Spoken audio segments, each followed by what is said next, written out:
महाराज की ओम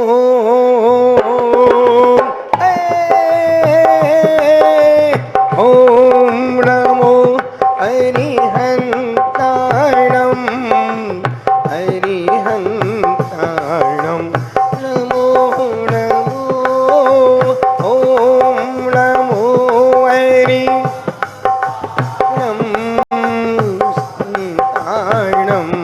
ओम नमो नमो ओम नमो सिद्धाणं सिद्धाणं ओम नमो नमो ओम नमो सिद्धाणं सिद्धाणं ओम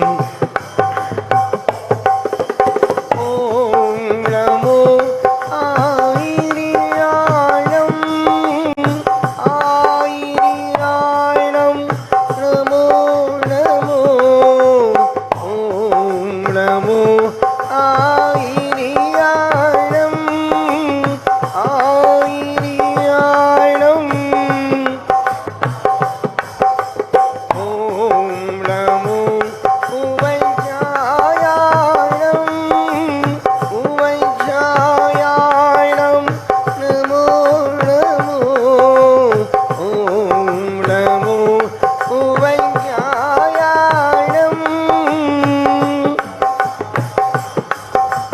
नमो नमो नमो लोवे सब साहुरं subject साहुरं Namo Namo Namo Lowe सब साहुरं सब्जे साहुरं नमो नमो ओम नमो हरिहंताणं हरिहंताणं नमो नमो पंच परमेष्टि भगवान की। चलते हैं गुरु वंदना के स्वरों को ईश्वर से जोड़ते हैं, बिना कोई भूमिका बनाए, बिना कोई समय को गवाए। हम बोलेंगे, उसके बाद आप भी बोलिएगा। चिदानंद तुम हो, दयानंद तुम हो, चिदानंद हमारे लिए तो श्री कुंद तुम हो, हमारे उपदेश देकर निकाला है हमको, उपदेश मोह की चिमाया में फंसती फंसती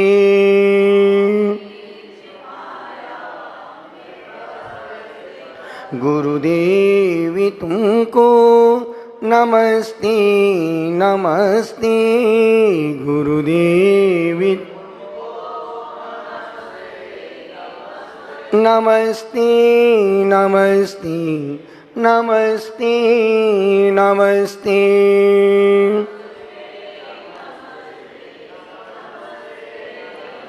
लहराता उपवन है पुष्पदंत जी का,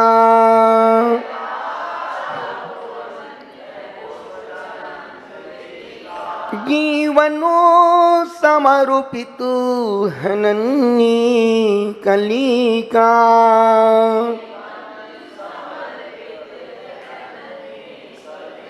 करता हूँ विनती हे पुष्पिदंती गुरुवर, करता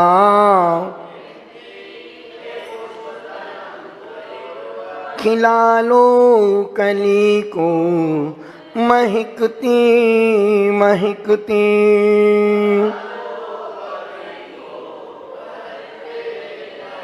गुरुदेवी तुमको नमस्ते नमस्ते, गुरुदेवी नमस्ते नमस्ते नमस्ते नमस्ते।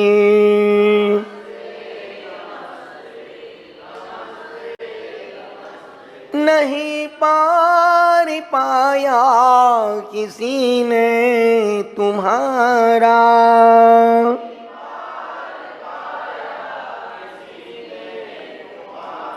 जो आया शरण में वो पाई सहारा।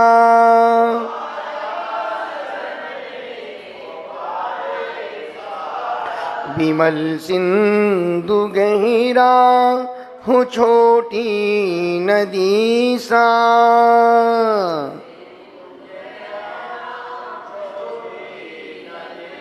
मिला लो स्वयं में अहिस्ते अहिस्ते।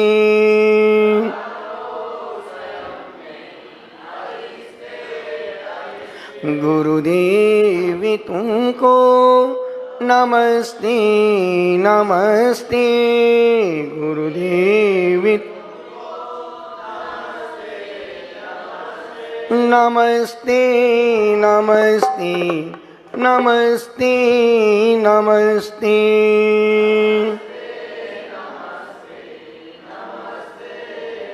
खानी सोने चलने पढ़ने, खानी सोने चलने पढ़ने, मैं जो भी गुरु दोषी लगे, मैं जो भी गुरु क्षमा दान दे प्रायश्चित दे क्षमा, जिससे वो कर्म शीघ्र भगे।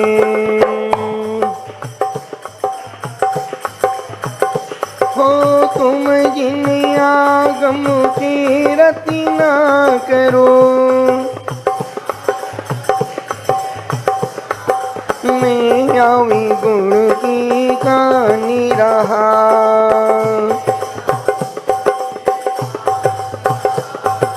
धीरे चरणी का मल्लू में गुरुवर,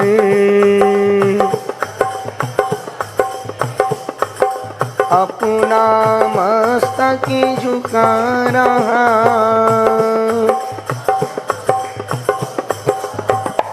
ओ वंचिनी पूजनी वंदनामी नमः स्वामी, दुख को कम को कोइलाओ सुगई गमनम समाई मरणम, जिंगुण संपत्ति हो दुमज्जम।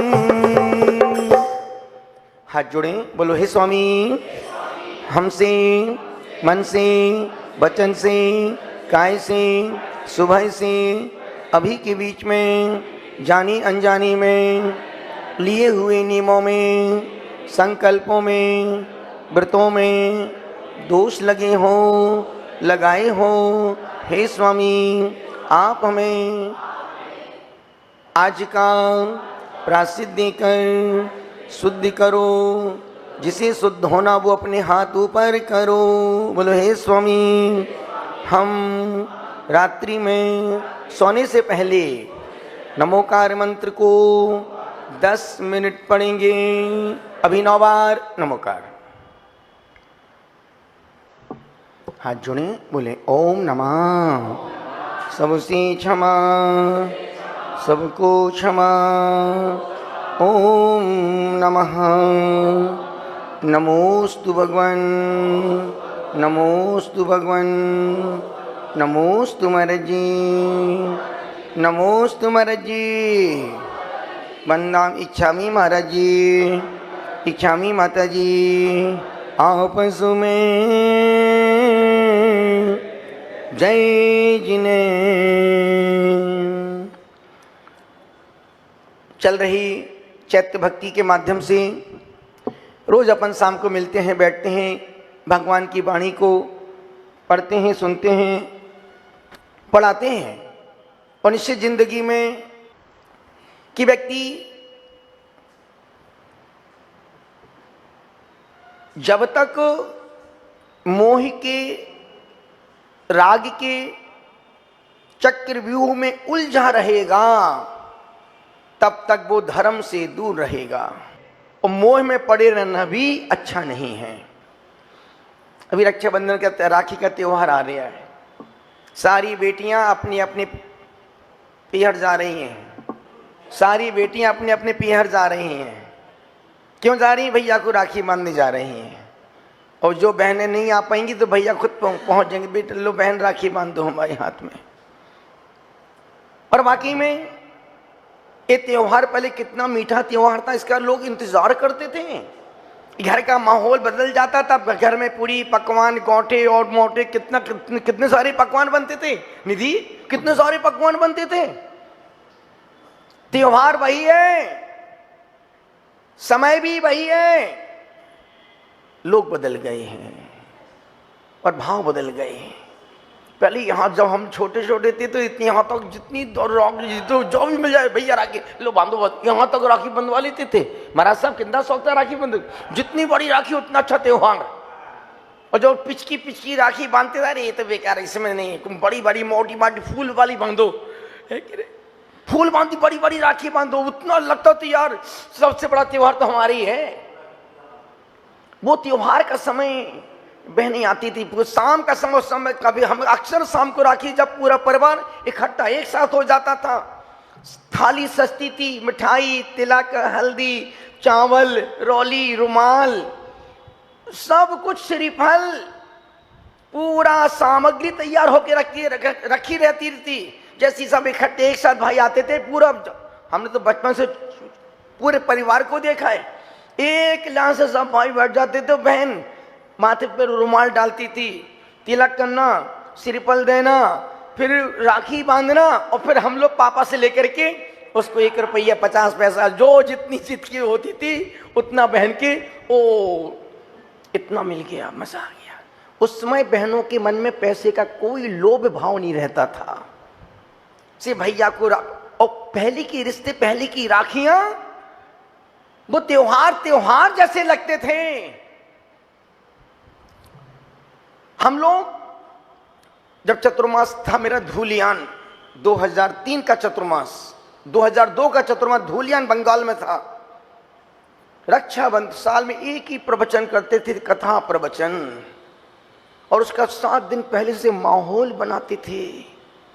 घर से श्रीफल लेके आना, और जब राखी बांधने का दोपहर में समय रखते थे 2 बजे से 5 बजे के बीच, जो परिवार सहित आएंगे उनसे राखी बंधवाएंगे।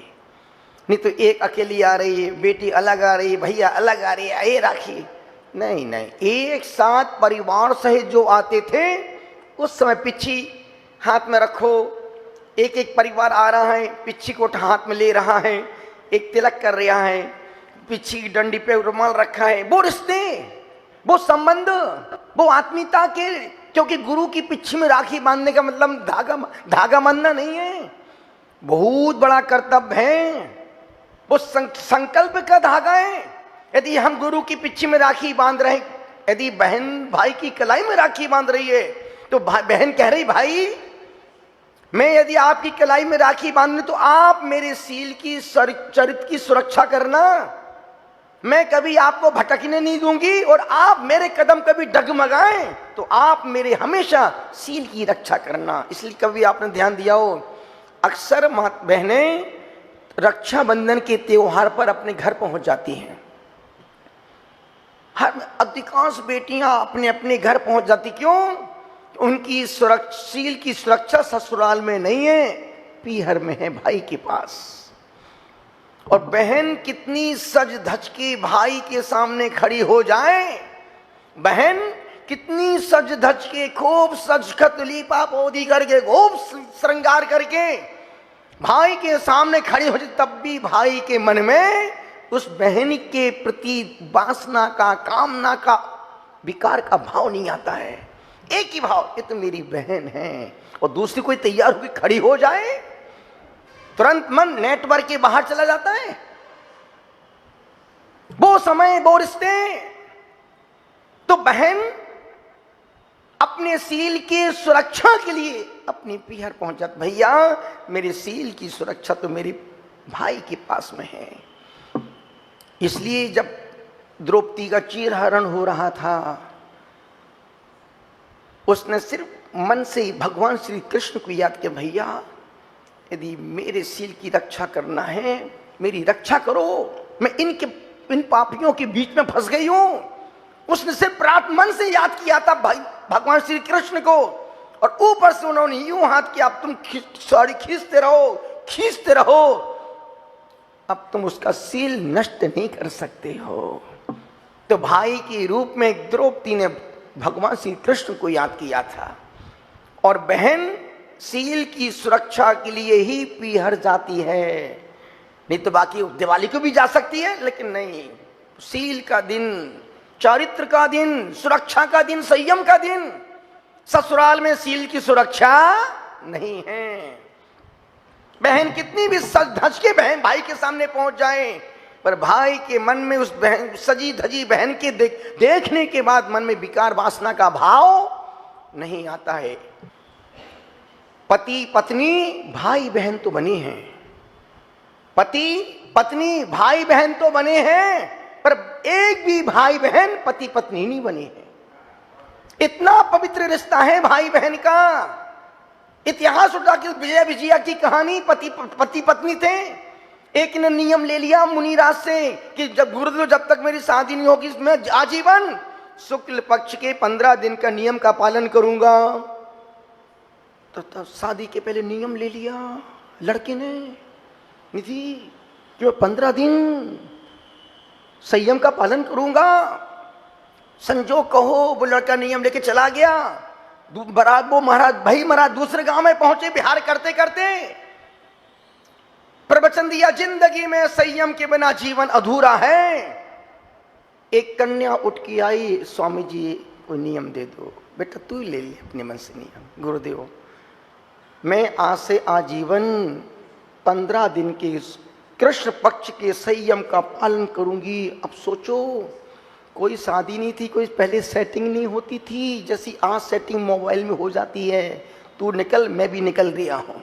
तू चांदनी चौक पहुंच, मैं भी पहुंच रहा हूं। पहले ऐसी कोई सेटिंग नहीं थी। पहले सेटिंग के लिए तो 1-1 साल लग जाते थे अंकित, 1-1 साल लग जाते सेटिंग के लिए। चिट्ठी पहुंचाने में महीनों गुजर जाते थे। मुकेश कितना कठिन काम का सेटिंग करना। टीवी के कैमरे की नहीं बोल रही हूं, चिट्ठी की सेटिंग की बात कर रहा हूं। निवेदन कर रहा हूं, अब तो मिनटों में सेटिंग, मिनटों में मिलते, मिनटों में संबंध टूट जाते हैं। आए राम गए राम, जय जय राम। वो लड़की ने नियम ले लिया। संजोग कहो 3 साल बाद पिता ने बेटे से कहा, बेटा अब तेरी उम्र हो रही है, अब रिश्ते की बात करना चाहिए। पिताजी जो आपकी आज्ञा। उसके लड़के के माता पिता लड़की देखने के लिए गए और उस लड़की को पसंद किया जिसने, तू देख रही थी कि लिया है? उस लड़की को पसंद किया। किसको नहीं पता था कि किसके कौन से नियम हैं। दोनों को। और पहले लड़का लड़की को पसंद नहीं करते थे, माँ बाप लड़की पसंद करते थे। ये तो आज का कल्चर है। पहले बेटा 1 महीने पहले पसंद कर लो, फिर 1 महीना साथ में घूम लो, और फिर कौन सी वो शूटिंग होती है, प्री वेडिंग। सब चारित्र की सबसे भ्रष्ट शूटिंग है। शादी के पहले गले में हाथ डाल रहे, कमर लटका रहे, डांस कर रहे, बुड्ढा बिड्ढी डिस्को कर रहे, प्री वेडिंग शूटिंग हो रही है। कैसी संस्कृति है बाबू। पहले वो लड़का लड़की का मुंह देखने तरस जाता था। अच्छे कुल के, अच्छे घर के, अच्छे खानदान के माँ बाप प्री वेडिंग में कभी विश्वास भरोसा नहीं करेंगे। और सपोज यदि प्री वेडिंग हो गई, खुदा ना खास्ता कहीं रिश्ता टूट गया, तो उस लड़की की पूरी जिंदगी अब किससे तुम कौन सा मुंह दिखाओगी, किसके लिए? कि भैया। और वीडियो तो ऐसे वायरल होते हैं यूट्यूब में, फेसबुक में, इंस्टाग्राम में। एक बार कोई चीज आउट हो जाए फिर तुम उससे बच नहीं सकते। अब वो लड़की ना जी पाएगी ना मर पाएगी। और कराओ प्री वेडिंग शूटिंग, गीत बज रहे हैं, शूटिंग चल रही है, मामा मौसी, फूफा फूआ, मामा मामी, दादा दादी डांस, कमर में हाथ का डांस, प्री वेडिंग शूटिंग चल रही है। और जब शादी होती है सब बुढ़ा बुढ़ी देख रहे हैं, शादी के पहले पूरा सीन देख रहे हैं। हद कर दी ईमानदारी। महाराज आपके समय में थोड़ी था ऐसा प्री वेडिंग? महाराज साहब के समय प्री वेडिंग शूटिंग नहीं होती थी, सीधी शूटिंग होती थी, प्री वेडिंग नहीं होती थी। वो तो उस समय हुई नहीं, तुम तो ये तो पता नहीं कहां कहां जाके शूटिंग करवाती। निवेदन कर रहा हूं, अनुरोध कर रहा हूं, भारतीय संस्कृति का कल्चर प्री वेडिंग शूटिंग का नहीं है। अच्छे खानदान की बेटियां, अच्छे घर की बेटियां, सभ्य घर की बेटियां इस प्री वेडिंग शूटिंग पर भरोसा नहीं करेंगे।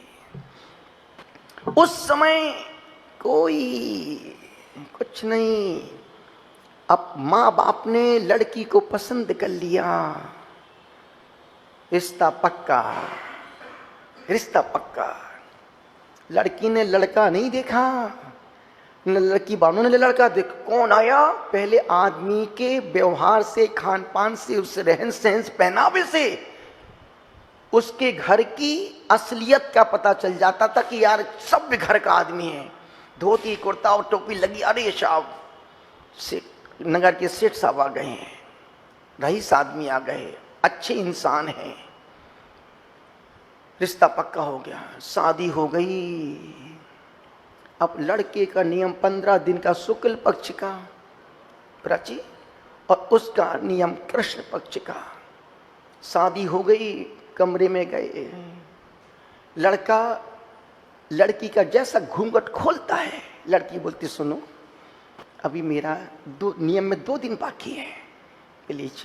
हमने मुनिराज से एक नियम लिया था, मैं 15 दिन संयम का पालन करूंगी। उसने कहा ठीक है देवी, पर उसने तुरंत उसी समय कहा देख मैं तेरे नियम में सहयोगी बनूंगा तो तू भी मेरे नियम में सहयोग साथ देना। हाँ पक्का, मैं तेरे आपके नियम में पूरा साथ दूंगी। पर उसने बताया नहीं कि मेरा भी नियम यही है। उसने जैसे ही कहा 2 दिन बाकी हैं, 2 दिन बाद फिर आपको जो करना सो करना है, पूरी जिंदगी भर मिलना है, जिंदगी भर तुमको मुंह देखना है। ठीक है। वो इस तरफ सोया, वो उस तरफ सोई, टच भी नहीं किया। क्यों? मेरा नियम है। उस समय के पति कितने ईमानदार, और आज का पति होता तो नियम गया चूल्हे में, बाद में प्रायश्चित ले लेंगे, आने दो जाने दो, ऐसा मौका फिर कहां। आजकल के बच्चों में पेशेंस नहीं है, आज के बच्चों ने संयम को खो दिया। लड़की ने कहा ठीक है आप मेरे नियम का निभाओ, मैं आपके संयम नियम में सहयोगी बनूंगी। बस इसका नियम पूरा हुआ। तीसरे दिन अब वो लड़की पति के पास पहुंचती है और उसको टच करती, सुनो सॉरी अभी मेरा 14-15 दिन का नियम है, मुझे टच मत करना। अरे ठीक है, हमने संकल्प लिया था कि मैं आपके नियम में सहयोगी बनूंगी और तुम मेरे नियम में। दोनों फिर दूर दूर सो गए।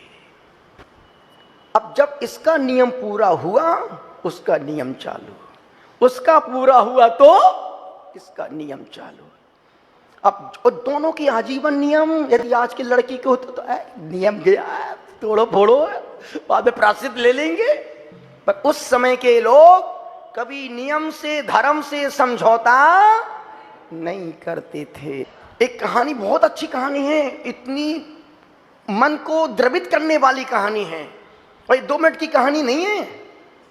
अब एक दूसरी कहानी इसमें फिर शुरू हो रही है। एक सेठ से कोई ऐसा पाप हो जाता, वो भी उन्हीं मुनिराज के पास गया। वो सेठ, नगर सेठ, कि गुरुदेव मुझसे ऐसा पाप हो गया, मैं क्या करूं, मुझसे ये नियम टूट गया था, मैं क्या करूं।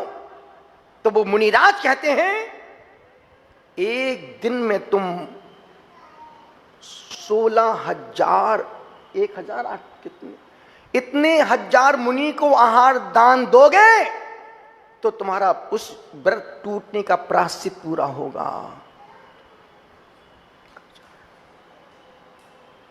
वो अंक मुझे याद नहीं आ रहा है कितने, यदि तुमने इस ये नियम तोड़ा है तो इसका प्रायश्चित एक दिन में तुम, गुरुदेव एक दिन में ऐसा कैसे होगा, इतने मुनिराज को 8,000 मुनिराज तुम्हें कैसे हार दूंगा।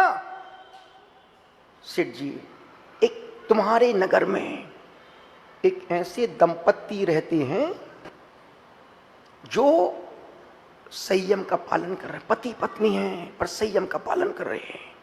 यदि तुमने उनका भोजन अपने घर में करा दिया तो तुम्हें 8,000 मुनियों को आहार दान देने का फल मिलेगा। मैं कैसे पहचानूंगा कि मेरे कौन सी दंपत्ति हैं? तुम अपने घर में काम करना, जितनी दंपत्ति हैं सबको भोजन के लिए इनवाइट करना, सबको भोजन के लिए इनवाइट करो। अपने किचन में काला कपड़ा बांध देना और जिस पति पत्नी के भोजन करने के बाद वो कपड़ा सफेद हो जाए, मान के चलना कि यही दंपत्ति है जिनको तुमने आहार कराया और 8,000 मुनियों को आहार देने का फल मिल गया। अब वो सेठ बोलता है, गुरुदेव कैसे संभव? सब संभव है। अब सेठ नगर गया, संपूर्ण जितनी दंपत्ति थे जिनकी शादी को 5 साल 7 साल हुए थे, सबका भोजन करवा दिया। कपड़ा सफेद से काला, काला से सफेद कपड़ा नहीं, उसका पूरा गोल, पूरा फोकस भोजन पर नहीं था, दंपत्ति पर नहीं था। कपड़ा हुआ कि सफेद हुआ कि नहीं, अभी तो पूरा काला ही है। सौंफ इलायची भी खा ली, अभी तक कपड़ा काला है। अंतिम दंपत्ति को बुलाया, दोनों पति पत्नी बिल्कुल सहज भाव से घर सेठ के घर में पहुंचे। कभी कभी जब पहले चाबी का गुच्छा होता है ना, 2 3 4 5 चाबी ताला, कभी कभी अंतिम चाबी से ताला खुल जाता है। बस जैसी वो दंपत्ति उसके सेठ के घर गए, पैर धोए। पहले के लोग डायरेक्ट सीधा भोजन करने नहीं बैठते थे, जूते चप्पल खोलते थे, हाथ पैर धोते थे, कुल्ला करते थे, फिर जाकर के भोजन की सीट पर बैठते थे। और वो भी भोजन कुर्सी पे नहीं करते थे। कुर्सी पर करने वालों के शरीर देखो कैसे गोबर जैसे हो रहे हैं, फैल रहे हैं शरीर। नीचे जमीन पर बैठ के भोजन करोगे, कभी भी शरीर गोबर जैसा नहीं फैलेगा, ना मुर्दों जैसा शरीर रहेगा, शरीर जैसा रहेगा। और आपको देखना हो कि मेरा शरीर नेटवर्क में है कि नेटवर्क के बाहर जा रहा है। आप एक आज घर में जाके एक प्रैक्टिकल करना, उखरू बैठ के एक पैर में मोजा पहन के देखना। सूज क्या बोलते हैं? सूज, जो हमने तो मोजे पहने, भैया आप जो भी पहनते हो वो पहन के देखना, उखरू बैठ के। यदि आप उस प्रयोग में सक्सेसफुल हैं, आप बॉडी शरीर से फिट हैं, डॉक्टर के पास जाने की कोई आवश्यकता नहीं है। अब वो दोनों दंपत्ति घर पहुंचते हैं, हाथ पैर धोए, अपने रुमाल से अपने आसन, उसको सेठ को समझ में तो आ गया कि यार कुछ ना कुछ, एक भी दंपत्ति इस प्रकार से हाथ पैर धो के अंदर नहीं आए, सिर्फ एक दंपत्ति अंदर आए। पार्टी पे बैठ गए, दोनों पार्टी पर बैठ गए, भोजन की थाली परोसी, भोजन हो गया, अभी भी कपड़ा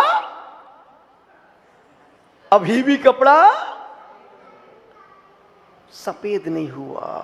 और जैसी उन दंपत्ति ने भोजन पूरा हुआ, 9 बार नमोकार मंत्र पढ़ा, और नमोकार मंत्र पढ़ते पढ़ते वो कपड़ा, और जैसे उन्होंने नमो कायोत्सर्ग किया, वो कपड़ा कायोस, जैसी नमोकार मंत्र 8 बार 7 बार 6 बार 7 बार 8 बार 9 बार नमोकार मंत्र पढ़ हुआ, और यूं हाथ जोड़ के नमस्कार किया, और वो काला कपड़ा सफेद हो गया। अब सफेद हुआ, जब हम बोलेंगे तभी कपड़ा सफेद होगा। उस सेठ की आंखों में आंसू भर आए। अच्छा, आप लोग दाम्पत्य जीवन में ब्रह्मचर्य का पालन कर रहे हैं, आजीवन तुम दोनों के नियम है, आपको किसने बताया? तब वो सेठ बोलता है, मैं गुरुदेव के पास इस पाप का प्रायश्चित लेने गया था, तो संत ने कहा था यदि तुम वो उन दंपत्ति को भोजन कराओगे जो पति पत्नी के रूप में भाई बहन बन के जीवन जी रहे हैं, अब वो तुम्हारा काला कपड़ा सफेद हो जाएगा। विजय पत्नी विजया को देखता है, विजया विजय को देखती है। और वो सेठ ने विजया के माँ बाप से कहा, तुम्हारे पति तुम्हारे बेटा बहू, ये तो भाई बहन का जीव इतना सुनना था। वो दोनों पति पत्नी सीधे गुरु उन्हीं मुनिराज के पास, गुरुदेव अब मुझे आप संयम वृद्धि करके मेरे जीवन का उद्धार करो। सोचो, वो विजय विजया की कहानी, एक नियम से कभी समझौता नहीं किया। और आज का व्यक्ति, दिगंबर जैन व्यक्ति, सबसे पहले अपने नियम में गलियां खोजेगा। यदि हमने नियम दे दिया, आज दर्पण में मुंह नहीं देखना, तो पगला थाली में देख के आएगा, मोबाइल में देख लेगा। देखो सामने बैठे हैं बड़े बड़े, हाँ आईटी। यदि नियम दिया आज रात में तकिया नहीं लगाना, तो हमारी निधि कंबल लगा के सो जाएगी। तकिया का नियम है, कंबल तो लगा ही सकते हैं, एक कंबल वाली हैं।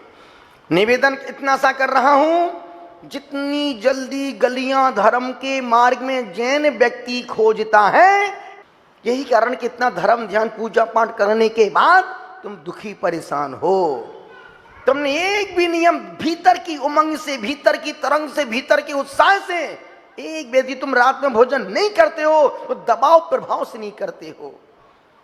तुमने कभी गलत को गलत समझा ही नहीं, इसलिए नहीं करते हो कि अरे यार ठीक है, वो तो बोलते रहते, अपना काम सुनने का, उनका बोलने का, जब मन में आए तब खाओ, सीधे अंदर रख जाओ। और ध्यान रखना, तुम्हारे नहीं खाने से साधु संतों को नरक मोक्ष कुछ भी नहीं मिलेगा। यदि गुरु बोलते हैं तो पंडित दौलतराम कहें, सीख गुरु करुणाधार। गुरु करुणा के वशीभूत होकर के भक्तों को उद्बोधन देते हैं कि तुम कहां भटक रहे हो। देखो 3-3 उपास, 2-2 उपास वाले बैठे हैं। आज महाराज साहब का चेहरा देखो कैसा चमक रही है। केसरुन किया, उपास में केसरुन कर लिया। परसों पाड़ना होगी। सोचो, तुमसे एक आसन में तारे जमीन पे दिख जाते हैं, तुम्हारा हाथ उठते हैं कमजोरी के कारण से, पैर को कोई उठाता है, चलो भाई मंदिर चलो। तुम्हारा शरीर है कि अस्पताल? आचार्य कहते हैं, इतना भी तुम लाचार मत बनो कि एक दिन बिना दवाई के जी भी ना पाओ। बस यही पराधीनता का सबसे बड़ा दुख है। कोई दवाई नहीं, कोई मेडिसिन नहीं, कोई डॉक्टर को कुछ नहीं, फिर भी देखो हंसते मुस्कुराते बैठे हमारे। नहीं तो इस उम्र में डॉक्टर के आदमी चक्कर काट काट के जीवन काट देता है। यहां कोई डॉक्टर का नाम निशान नहीं, ना कोई वैद्य बुलाते हैं, ना कोई कुछ नहीं। किस लिए? सब राम भरोसे जो रहे, पर्वत पे हरि आए। बस इतना विश्वास है, जिसने दांत दिए हैं वो दाना भी देगा, जिसने चोंच दी है वो चूना भी देगा, जिसने आंत दी है वो अनाज भी देगा, जिसने उपवास दिए हैं वो करने की शक्ति भी देगा। इसलिए माँ बाप सोचते ना कि बेटे, 2 बेटे जन्म दिए महाराज कैसे हुए? कुछ नहीं, हर व्यक्ति अपना नसीब लेके यहाँ पर आता है। माँ बाप निमित्त बनते हैं, पुरुषार्थ तो खुद बच्चों को अपना करना ही पड़ता है। इसमें तुम्हारा अपना कोई रोल, तुम सिर्फ निमित्त बने, पर पुरुषार्थ तो। और ध्यान रखना, जब खुद का पुण्य काम आता है तभी जिंदगी में सफलताएं मिल पाती हैं। कि लोग प्रश्न करते, महाराज जी मंदिर जाने से क्या होगा? बेटा मंदिर जाने कुछ नहीं होगा, पर बिना मंदिर के भी कुछ नहीं होगा। भोजन करने से क्या होगा? एक प्रश्न पूछूं, बोलो हाँ। खाना क्यों खाते हैं? हाँ, भोजन क्यों करते हैं? चलो छोड़ो, पानी क्यों पीते हैं? अंकित बोलना है, पानी क्यों पीते हैं? प्यास लगने के, प्यास बुझाने। तो क्या पानी से प्यास पीने से पानी प्यास बुझती है क्या? फिर दिन में 10 बार पानी क्यों पीते हो? यदि प्यास पानी से बुझती है तो फिर बार बार पानी क्यों पी रहे हो? इसका मतलब पानी से प्यास नहीं बुझ रही है। और बुझ रही है, कहीं आग लगी, पानी डाल दो, अब वहां आग नहीं आएगी। क्यों? बुझ गई। पानी पीने से यदि प्यास बुझती तो फिर बार बार पानी क्यों? दिन में 50 बार पानी, हर आधे घंटे 2 घूंट पानी पी रहे हो। इसका मतलब पानी पीने से प्यास नहीं बुझती है, तृप्ति मिलती है कुछ क्षण के लिए, पर प्यास, यदि पानी से प्यास बुझती तो बाप रे बाप, अभी तक अंकित भाई ने 40-45 साल की उम्र में पानी की बिस्लरी बॉटलों को खाली कर करके बड़े बड़े ढेर लगा दिए होंगे, और खा खा के अनाज बड़े बड़े गोदाम खाली कर दिए, पर छोटा सा पेट नहीं भर पाए। कितना बचपन से खा रहे हो, आज तक तुम छोटा सा पेट नहीं भर पाए, ना पेट भर पाए ना अपनी तिजोरी भर पाए। भगवान ने 2 छेद दिए हैं, इनकमिंग आउटगोइंग। यदि भगवान इनकमिंग देता, आउटगोइंग नहीं देता, तो तुम काजू किशमिश पिस्ता खाते, सिर्फ कर लेते साइड में। इसको अरे इतने महंगे कौशली यार कौन निकाले, कौन जाए? क्योंकि आदमी सिर्फ त्याग के नाम पर दिल से मल का ही त्याग करता, पैसे का त्याग दिल से नहीं करता है। रोते रोते सूंघते सूंघते करेगा। जितने उत्साह से व्यक्ति बोलियां बोलता है, क्या उतने उत्साह से पैसे जमा करता है मंदिर में? नहीं करता। फोन करना पड़े, भैया फोन करो, भैया पैसा जमा। हाँ कर रहा हूं। जब करना ही है तो क्यों रो रो के करना? जब देना ही है सामने से बोल के भैया जमा करो। कमेटी फोन करना पड़ता, भैया अभी तक पैसा नहीं आया, 2 महीने हो गए, 1.5 महीने परिश्रम आने वाला है। आचार्य, ऐसा दान देने के बाद भी दान का फल नहीं है। जिस कार्य को रोते रोते करोगे उसका फल भी रोते रोते ही मिलेगा। जिस कार्य को आनंद के साथ, उत्साह के साथ, उमंग के साथ, तरंग के साथ, आनंद के साथ करोगे उसका फल भी। इतने साधु बैठे हैं, साधु में एक भी उपवास में रोते धोते कभी देखा? कोई उपवास में महाराज जी पड़े हो, पेट दुखे, माथो दुखे, कमर दुखे, घुटनों दुखे, काई करो? किसने कहा था उपवास करो, खाना आहार करो? एक भी ना कोई लौकी घिसवा रहा, ना मुल्तानी मिट्टी लगवा रहा, ना काली, कुछ नहीं, सब बैठ बिना निर्जल उपवास। और इस संघ की सबसे बड़ी खासियत है, 1, 3, 4 उपवास तक तो साधु निर्जल उपवास कर लेते हैं। 5 यदि कोई लंबी साधना है तो वो मजबूरी है कि बीच में पानी जल लेना पड़ता है। और 1, 2, 3 में तो है कुछ नहीं। अब तो इस संघ में उपवास बच्चों जैसा खेल हो गया है। भैया हमारी बड़ी माता जी, अब माता जी के एक हार एक उपवास चल रहा है, महाराज जी पति नहीं चलता, आज आहार किया कि उपवास है, आज पति नहीं चलता है। और तुम उपवास कर लो तो 2 दिन पहले तुमको उपवास के पहले 2 दिन पहले कमजोरी आने लगती है। और जब उपवास होता हो तो 3 लोग तुमको मंदिर लेके जाते हैं गाड़ी में डाल के, चलो दर्शन कर लो, ढोक लगा दो, फिर बादाम का हलवा तैयार हो रहा है। निवेदन कर रहा हूं, तुमसे कुछ नहीं होता है, तुमसे कुछ नहीं होता है, हैं टीना? कुछ नहीं होता है टीना, कुछ नहीं होता है, सिर्फ गोबर गणेश हैं। उठाओ रख दो और बस पूजा करो। गणपति बब्बा भोरिया भरे तला में। हमारे मामा जी एक बहुत अच्छा गीत गाते हैं, आधुनिक गीत।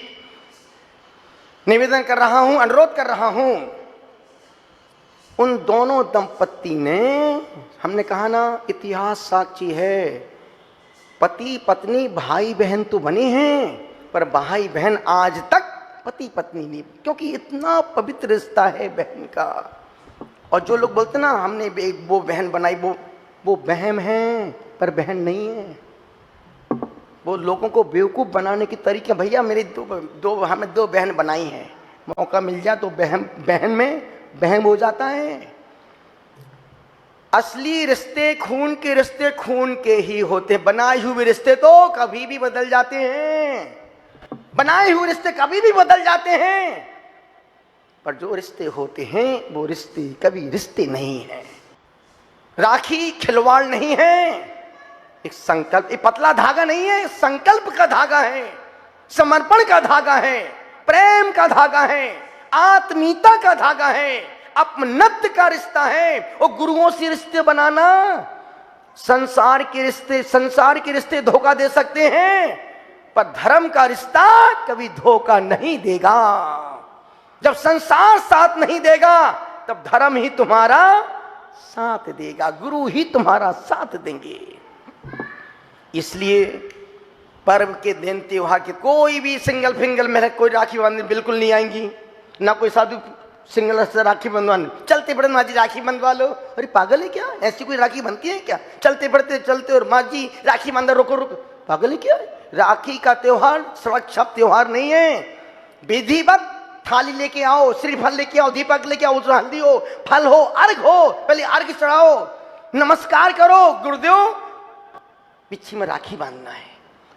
यदि पात्रता होगी तो ही पिच्छी, अन्यथा मुझे तुम्हारी राखी की कोई आवश्यकता, क्योंकि तुम हमारे संकट में कभी का साथ नहीं देते हो। संकट में साथ वही भक्त देते हैं जो 12 महीने 24 घंटे आते जाते रहते हैं। ना पगलों को कभी आहार देने आना, ना वही वृत्ति में, ना कभी बिहार में राखी बंधवा लो। महाराज काहे की राखी बंधवा लो फोकट में? संत तुमसे कोई पैसा नहीं मांगता है, पर भक्त का कर्तव्य बनता है। यदि नगर में कोई भी दिगंबर साधु पिच्छी कमंडल वाले कोई भी यदि पिच्छी में राखी तुमने बांधी है तो तुम्हारा संकल्प पक्का होना चाहिए। कोई भी साधु किसी पंथ का हो, किसी का शिष्य हो, यदि नगर में आओ, तुम नगर में हो, तो तुम्हारा कर्तव्य फर्ज बनता है उसको लेने जाओ। यदि वो साधु रुकता है उसकी व्यवस्था करो, आहार देना चाहे आहार दो, और आहार देने की पात्रता नहीं है उसका आहार देखो, और आहार देखने का समय नहीं है उसके आहार के समय को टाल करके फिर तुम भोजन करो। और जब यदि वहां से जाता है तो उसको छोड़ने, बस एक कर्तव्य है, ये है राखी बांधने का फल, ये है राखी बांधने का उद्देश्य। चलते हैं राखी बांध ले महाराज। मुझे तो इतना गुस्सा आता है ऐसे पगलों से राखी। पहली बात मैं तो बंधवाती ही नहीं हूँ, इनके पास जाओ इनके पास जाओ, नहीं। उतनी पात्रता हो तो ही राखी, अन्यथा मुझे तुम्हारी राखी की कोई आवश्यकता नहीं है। वो पति पत्नी भाई बहन बन गए, वो पति पत्नी विजय विजया भाई बहन, उनका संकल्प कितना महान था। चलते हैं। हो हो हो,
आदिनाथ का बेन, ऋषभ देव का बेन, ऋषभनाथ का बेन, अजितनाथ का हाथी हो, संभवीनाथ का घोड़ा, संभवीनाथ का घोड़ा, अभिनंदनी नाथ का बंदर हो, सुमति नाथ का चकिवा, ओए पदम प्रभु का लाल कमल, तो परसिनाथ का साथिया, चंद्र प्रभु का चंद्रमा, लल्ला लल्ला लल्ला लल्ला लल्ला लल्ला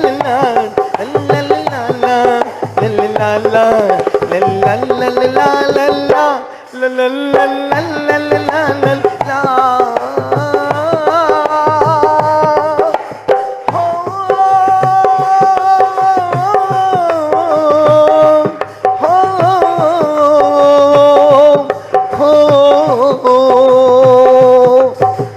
पुष्पदंतिका मागर पुष्पदंतिका ओ शीतल नातिका कल्प शीतल नातिका श्रीयांसी नातिका गेंदा ओ वांस पूजिका वेसा ओ विमल नातिका सूकर और अंति नातिका से ही ओदरमी नातिका वज्रदंड ओदांदी नातिका हिरण समता को धारने वाले औ पार लगाने वाले आत्म को जगाने वाले भगवानी बनाने वाले उन गुरु को सती सती वंदन है जन्मों का क्रंदन है। ओ,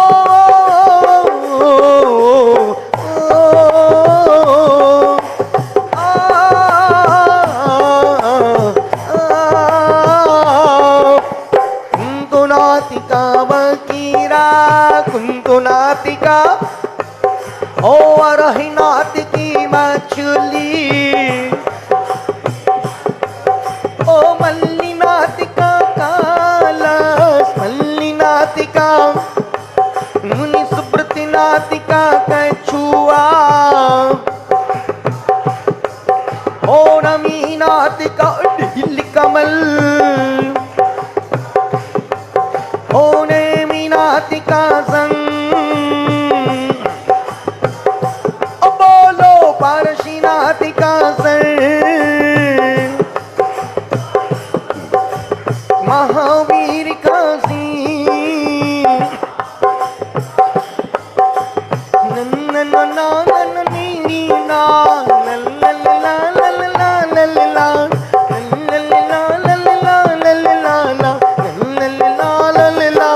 लल्ला तेरी मिशाली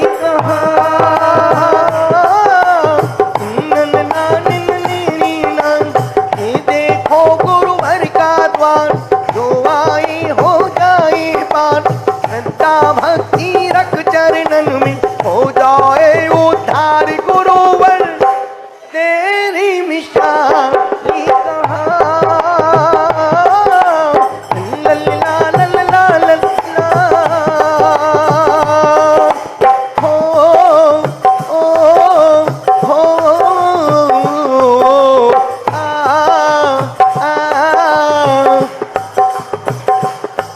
मेरे देश की धरती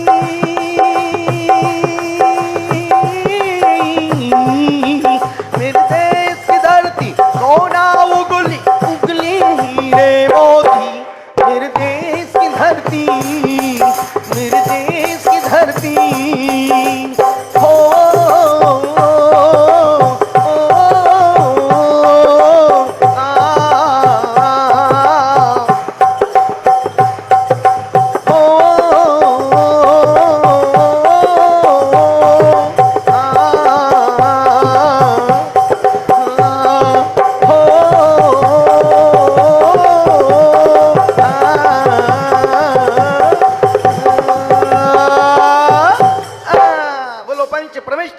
भगवान की।